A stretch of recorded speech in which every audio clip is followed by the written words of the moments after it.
Hi guys, John Moore with you, and it's time for an update.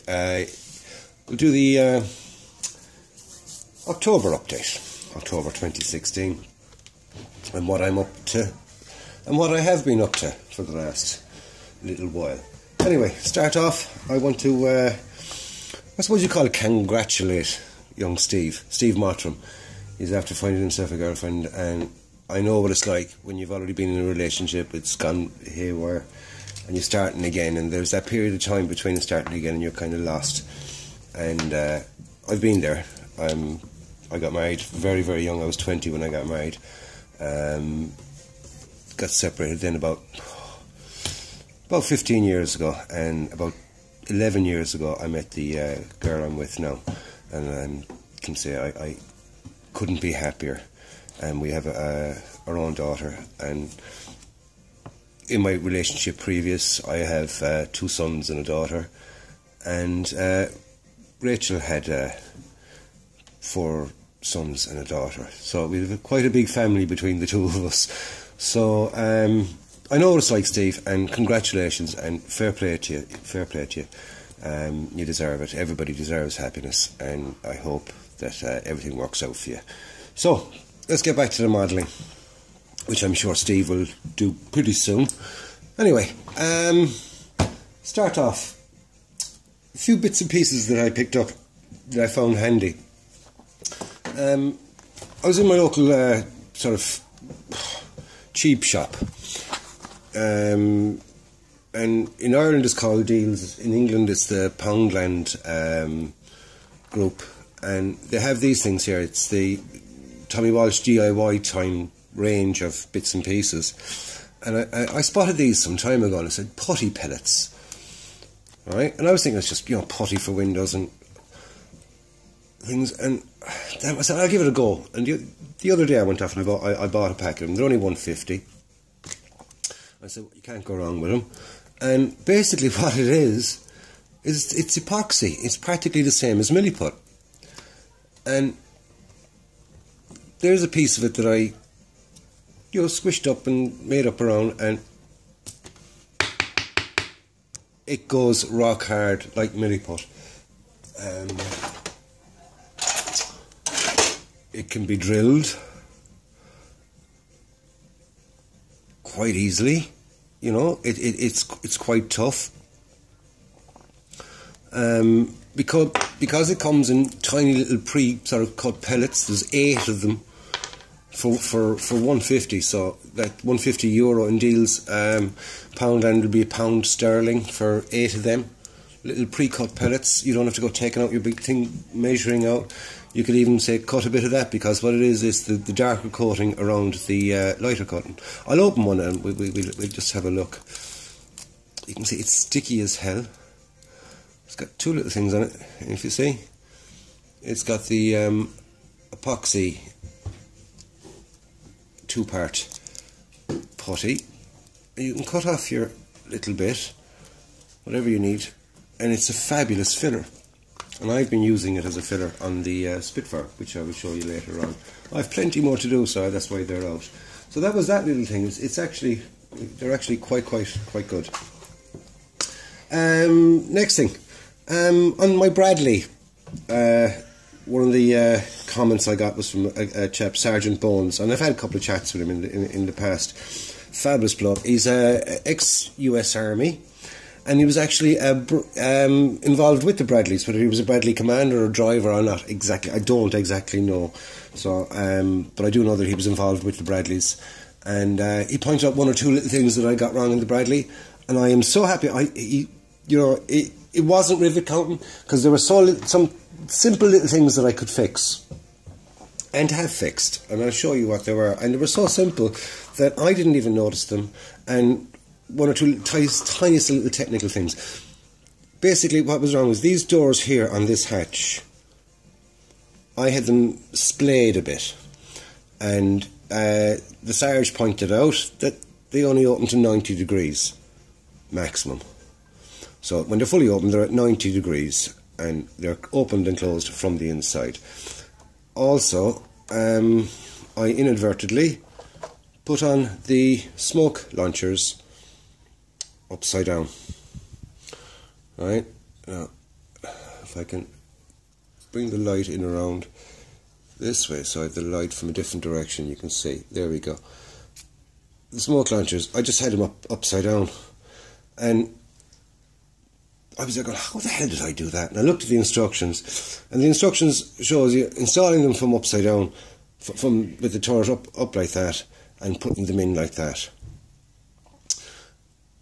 I must have, for some weird reason, picked them up like that, and then gone, alright, yeah, and then fitted them, if you know what I mean. Just turned this piece upside down to fit it.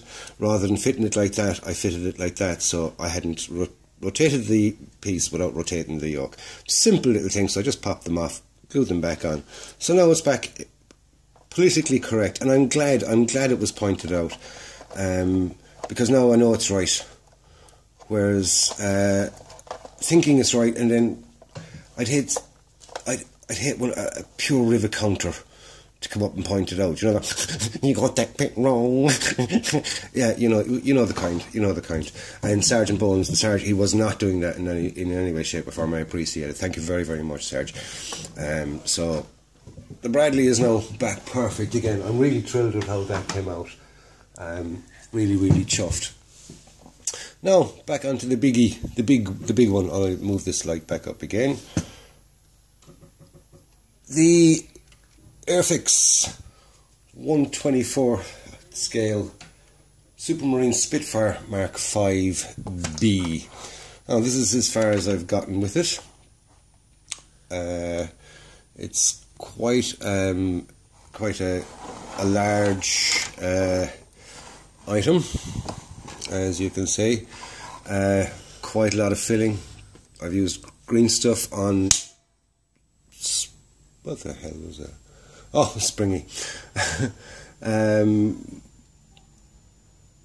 Green stuff on just to kind of tighten up some of the panel lines that were really wide, deep because of pieces not fitting properly.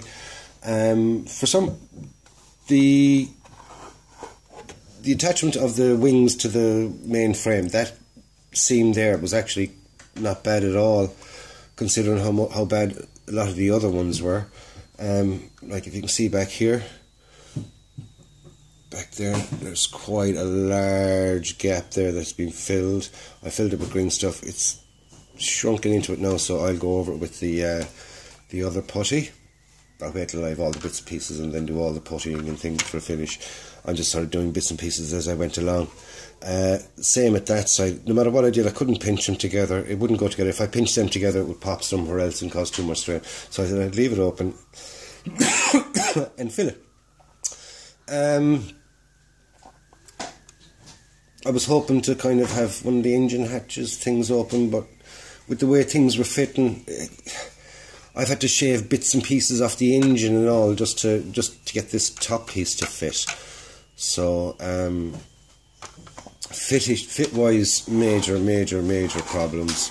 If you look at the guns, no, those guns are in absolutely perfect. If you can see here, right there, that's absolutely lovely. That one is not too bad, and that one there is bloody over to the side, and this side it's not too bad, but it's the holes around them, they're very bad.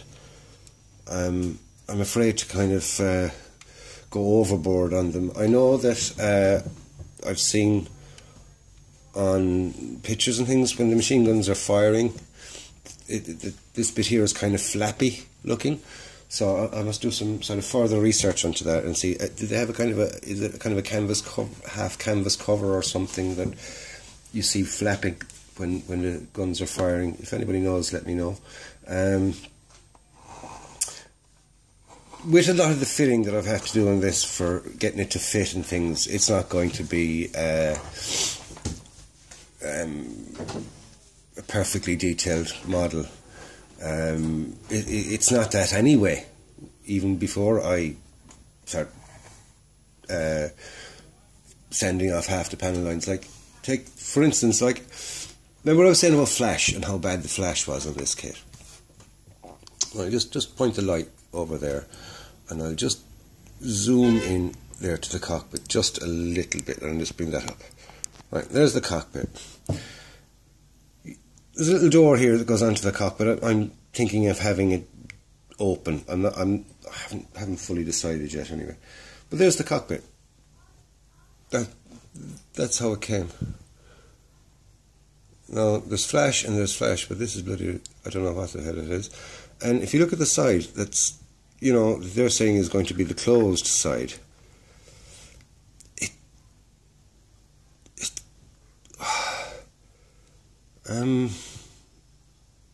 You know, like, that all has to come off. That all has to come off. Tons of flash. Okay, I can fill up the ejector pin markings there, but there is no detail whatsoever there. There's a big kind of a ridge here, if you can make it out, a pure flaw in the plastic ridge. Do you see it? There, yeah. And no detail whatsoever. So if I was going to have it closed and I wanted a kind of a pretty detailed model, I wasn't getting it. So I'm going to have it open down like that, painted the interior green, get rid of the ejector pin marks, and have that down somehow with the cockpit open a bit. So that's my plan. Whether I succeed in that or not is another thing, because the way a couple of things that I had planned for this have turned out, they haven't worked out, shall we say. Let's take a look at the underside.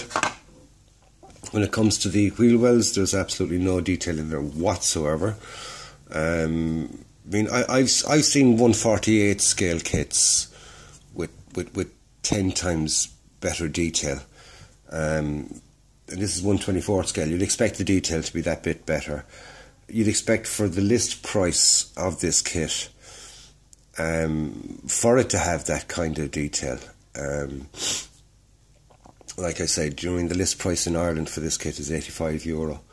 €85 works out around 65-70 sterling, and I can guarantee you, if any of you paid 70 quid for that, you'd be rightly pissed off, I'll tell you that much. I got it for €25, which is about 20 quid. For 20 quid, it's a grand model, it's a grand thing. I'll get a lovely little lovely big Spitfire out of it, painted up nicely. It won't be 100% correct, but it'll be a nice little item, and I'm actually enjoying the build. I'm learning a few tough lessons along the way. So that's basically that. Now, for a finish up of this update, I just want to ask people about what editing software they use. Basically, all I do is I have this, which is basically just a camera phone. It's a Samsung Galaxy S6, and it's fabulous. It takes absolutely perfect pictures. I have no problem with the film quality or anything like that. And what happens is I upload this straight to Google Photos, and inside in the YouTube app, as you know yourself, you go press upload, go up to the thing. There's a section there at the top that you can upload your videos or anything straight from Google Photos, and it basically uploads the video, which is what I've been doing.